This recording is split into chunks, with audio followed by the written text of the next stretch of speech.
Hi friends. ఇప్పుడే మా ఆయన ఫారిన్ వెళ్లారు. ఆయనకి సెండ్ ఆఫ్ ఇచ్చి వచ్చాను. ఎందుకో తెలీదు, నాకు చాలా బాధగా ఉంది.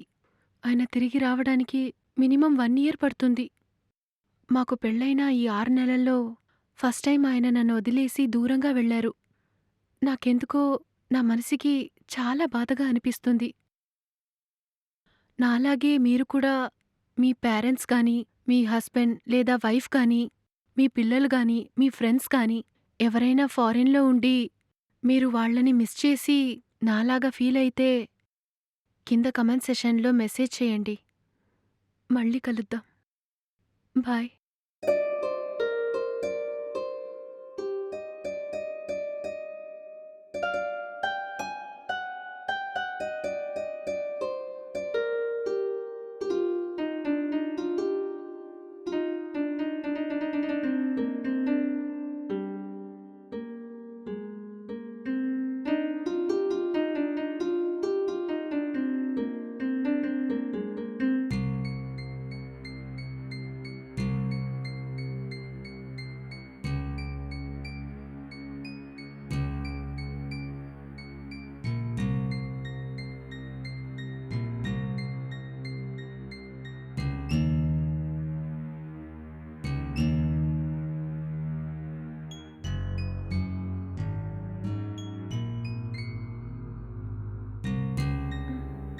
హ్మ్.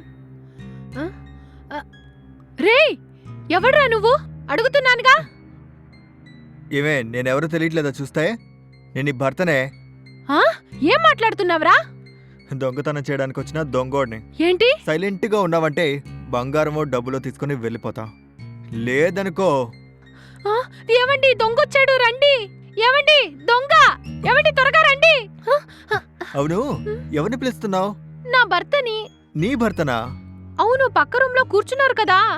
నీ భర్త 1 ఇయర్ టూర్ కోసం ఫారెన్ వెళ్ళాడు కదా? అది నీకెలా తెలుసు? నీ భర్త ఫారెన్ వెళ్ళాడని వీడియో తీసి అప్లోడ్ చేసావు కదా? నేను నీ చేశాను. ఫాలోవర్నే, ఆ? నీ సబ్స్క్రైబర్ని. అలాగా? హ్మ్. ఆ వీడియో చూసి నీ భర్త లేడని తెలిసిన తర్వాత నీ ఇంటికి దొంగతనానికి వచ్చాను. మర్యాదగా నీ మెడలో ఉన్న బంగారం అంతా తీసి నాకు ఇచ్చేసాయి. లేదనుకో ఇస్తాను. నాకు టైం లేదు, తొందరగా తీసివో. ఓకే.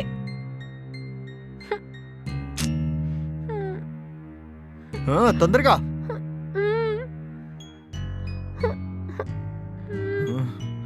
అన్నీ ఇవే.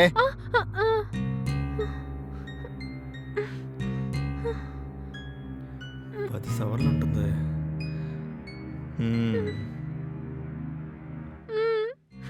మంచి పిల్లవే. నేను బయటికి వెళ్ళేంత వరకు నువ్వు గొంతు తెరవకూడదు. తెరిచావనుకో వీడియో బాగా వర్కౌట్ అయింది. నోరు ముయ్యానన్నా? నోరు తెరిచావంటే చంపేస్తా.